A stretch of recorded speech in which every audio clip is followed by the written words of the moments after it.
Right off the bat, I want to start you off by showing you my favorite Alan Jackson moment. So take a look at this clip. She's gone country, yeah, back to his roots. She's gone country. Notice anything strange about it? You might not have. So watch it again, and this time focus on the drummer. He's not holding anything, and yet there are drum sounds happening. That's from the 1994 ACM Awards when Alan Jackson was playing his song Gone Country and pulled off one of the funniest stunts in country music history. Producers had asked him to play to a backing track, an idea that Alan Jackson didn't like because he felt like it was disrespectful to country fans that expected live music. And although he agreed to play to a backing track to the producer's face, at the last minute he asked his drummer to take the stage with no drumsticks, thereby exposing the production. That kind of humor, quiet defiance, and true to his roots attitude defines so much of Alan Jackson's career. And I feel like right now, he's just finally starting to get paid his due as one of the legends of country music. And I'm not just talking about with traditionalist old people, I'm talking about with everyone. I mean, rocking chair geezers and college drunkards alike can jam out to Don't Rock the Jukebox. Don't rock the jukebox. Wanna hear George Jones. And random lyrics from Chattahoochee like, I settled for a burger and a grape snow cone are meme level popular with the digital Zoomer class. I mean, ask pretty much anyone and you'll just find that Alan Jackson is cool. And the best part of his coolness is that it's not because of some gimmick. He didn't have one hokey hit or get involved in a scandalous romance or have to go to rehab. He's cool because he's so respected. And he's cool because his straightforward songwriting tells stories about real life, and his neo-traditional style felt so fresh in the 90s, and it still does today. Alan Jackson has connected with people so much that he's had 35 #1 singles and sold over 75 million albums worldwide. And on the whole, he's demonstrated leadership in country music that has helped him stand the test of time. So, how'd he get here? Just trying to be somebody, just wanna be heard and seen. Alan Jackson was born in Noonan, Georgia, the youngest of 5 children. His parents married when they were teenagers and made a house out of the tool shed in the backyard of one of their parents' house. You actually might have heard about this tool shed in the lyrics of Alan's hit single, Home. And they made their house from a tool shed, granddaddy rolled down on 2 logs. Alan grew up listening to country, roots, honky-tonk music, but when it came to his own music, he was actually a pretty late bloomer. He wasn't some child prodigy like a lot of other superstars. I mean, he played guitar in high school, and then after high school formed a band called Dixie Steel. He sang a little bit with a barbershop quartet, and in the first couple years of his marriage in the early 80s, Alan could be found around Georgia playing at little bars or honky-tonks while working regular day shifts, building houses or selling cars. And oh yeah, I should mention, Alan Jackson got married to his high school sweetheart Denise in 1979. He was 21 years old and they are still together to this day. And actually, it was Denise that helped inspire Alan to pursue a music career full time. You see, she was working as a flight attendant, and in 1985, she ran into none other than country superstar Glenn Campbell at an airport. She asked for advice on how her husband could start a music career, and Glenn said he probably needs to move to Nashville, and handed her the card of his manager. 2 weeks later, Alan Jackson had a meeting with said manager, and at 27 years old, he packed his bags and moved to Music City, and he ended up working for Glenn Campbell's publishing company. I'm just proud of him as my own kid. But he was not immediately successful. For years, his wife was the family's main breadwinner as Alan scraped by trying to write songs and cut demos. He even worked for a short stint in the mailroom of TNN, which was the Nashville Network, a TV station that later became Spike and then later became the Paramount Network. But in 1989, through a series of connections that all began with that business card that was handed over by Glenn Campbell, Alan Jackson became the first artist signed on a new record label, Arista Nashville. And FYI, there's a lot more to that story, but I'm not going to get into it for the sake of time. But if you are interested in learning all the little minutia, I recommend watching the documentary on Amazon Prime called Small Town Southern Man. But here in the real world. Shortly after he signed a deal, Alan Jackson's first single, Blue-Blooded Woman, hardly really was a hit. But the follow-up to it, Here in the Real World, was a certified hit, and so was the album of the same name that came out in 1990. It achieved double platinum status and launched what would be a very long and very successful career. We got a nice little surprise today. We did. We sure did. Somebody up north ordered 21,000 of those stinky little old albums right there, and that put us over 500,000. Congratulations. And it's hard to imagine a better name for the debut major label album of Alan Jackson than Here in the Real World, because it was that real, down-to-earth songwriting and personal style that made Alan Jackson connect to listeners so much. I was rocking in the cradle to the crying of a steel guitar. Alan Jackson was in his early 30s at the start of his mainstream career, and although he didn't have the straight-up youth of other fledgling country stars, he had some life experience. He'd worked a few jobs, he'd been married for a decade, he had some things to write about. Songs like Chasing That Neon Rainbow were about his time playing the honky-tonk circuit back in Georgia. Living on Love was about how a relationship takes more than just marble and tile and keeping a house together to really work. Even when he wasn't being autobiographical, Alan showed with songs like Wanted that he could make something romantic out of an object as mundane but familiar as a newspaper classified ad. His writing just always felt lived in and unpretentious. We'll sing them songs about life and love and heartache and drinking and dancing and having a good time. You know, all these little things that have always been in my mind when I think of country music. And although some of Alan's biggest hits, like Gone Country for instance, were written by others, he is a prolific songwriter. I was astounded to find that 26 of the singles he has released he wrote by himself, and solo rights are almost unheard of in mainstream country music today, where most songs have 3 if not 4 writers. First of all, I want to thank Garth Brooks for not being nominated in this category. Musically, Alan Jackson was emblematic of what came to be known as the Neotraditional movement. See, in the 60s, 70s, and early 80s, the genre was often criticized, and to be fair, often beloved, for being stylistically not that far from pop. The producers in Nashville, whose country sales went down at the time rock and roll hit, said, why don't we change country a little and appeal to some of these pop fans who are so turned off by rock and roll? With lightly swelling string sections and sometimes even synthesizers in the mix, wholesome performers like Olivia Newton-John and Kenny Rogers made toe-tapping, affable songs that you might hear playing in the break room at your office. But they lacked some of those twangy, creaky, country elements that made the genre stand out in the first place. That was changing in the mid-80s and early 90s when a new class of stars like George Strait, Reba McEntire, Randy Travis, the Judds, Ricky Skaggs, and Alan Jackson broke onto the scene with a decidedly countryer sound. Dayton Duncan and Ken Burns' country music book, which I actually have a copy of right here, this is like a freaking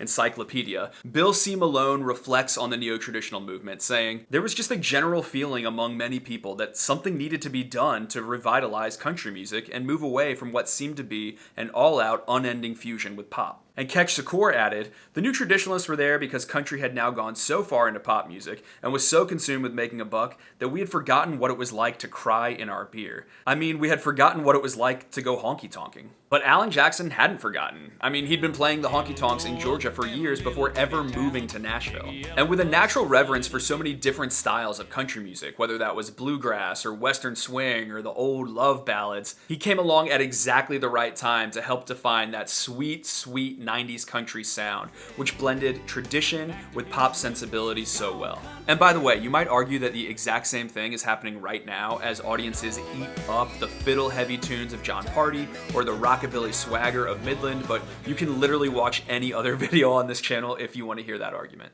But he still loved her through it all.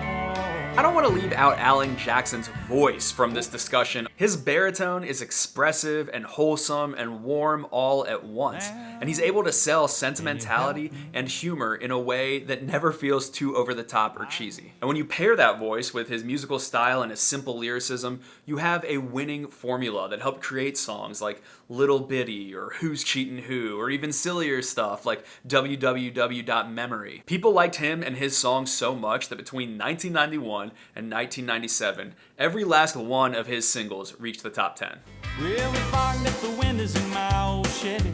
I was willing, but she wasn't ready. Music isn't the only way that Alan Jackson kind of went against the grain and brought something new into the country scene. We kind of view him as an elder statesman of the genre now, but back in the day, Alan Jackson had swag. Remember that clip from the beginning of the video? Let's take another look at Alan Jackson's outfit here. He's got a sleeveless Hank Williams t-shirt on and his bright white cowboy hat, a mustache and mullet that he was never afraid to rock. So if you think Morgan Wallen was the person that originated the cutoffs, mullet, mustache look, I'm just saying we gotta give some credit to Alan Jackson as a trailblazer. People thought he looked cool. It's like that guy you see at a party in college and you wonder, is he like a 5th or 6th or 7th year? I don't know, but he seems fun, maybe comfortable in his own skin. I found this article from the newspaper Tulsa World in 1990 that kind of described his sex symbol status.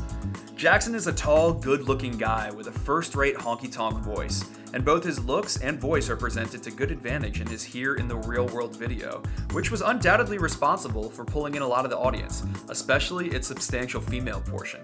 Thursday night, wearing a fringed jacket and white hat, hunched over the microphone like a country singer of bygone days, Jackson relied heavily on the songs from his debut album. And he goes on to talk about his purity as a performer and his traditional values. But the point is, the guy had some fashion. And I feel like that was often very on display in his over-the-top music videos. You might recall the choice of the ripped-up jeans and bright red star boots that he wears while water skiing somehow in his Chattahoochee music video. Or maybe the iconic life jacket and aviators look that he also dons. Alan Jackson's former label head, Gary Overton, says that Alan always understood the power of a good visual for a music video. And music videos were more important in the 90s than maybe they are today, but they are another way that fans really came to identify and learn to laugh with and appreciate Alan Jackson. Still, if the way that Alan Jackson presented himself was a little bit out of the box, that has nothing on his acts of what I'm going to call respectful rebellion that are kind of peppered throughout his career. We already talked about the 1994 ACM Awards and his drummer's lack of drumsticks, but Alan pulled another stunt at an award show in 1999 to honor his friend and musical hero George Jones. CMA Awards producers had asked George Jones to play some of his song Choices at that year's ceremony, but they wanted him to play it heading into a commercial, a shortened version of the song. But George Jones refused and actually didn't even attend the awards. So Alan Jackson, in his full-length performance of his hit single Papa Top, decided to stop playing completely. I had choices. Then him and his band went into a few lines of George's song Choices, and then he abruptly walked off the stage. And the crowd roared with applause at the move. A year later, he would be back on the award show stage, this time singing with George Strait their hit song Murder on Music Row, which is one of the seminal protest songs of the industry. And around that same time, on his album When Somebody Loves You, he included the tongue-in-cheek album closer, 3-minute positive, not too country, up-tempo love song, which ribbed the very similar types of songs that labels often wanted their artists to cut.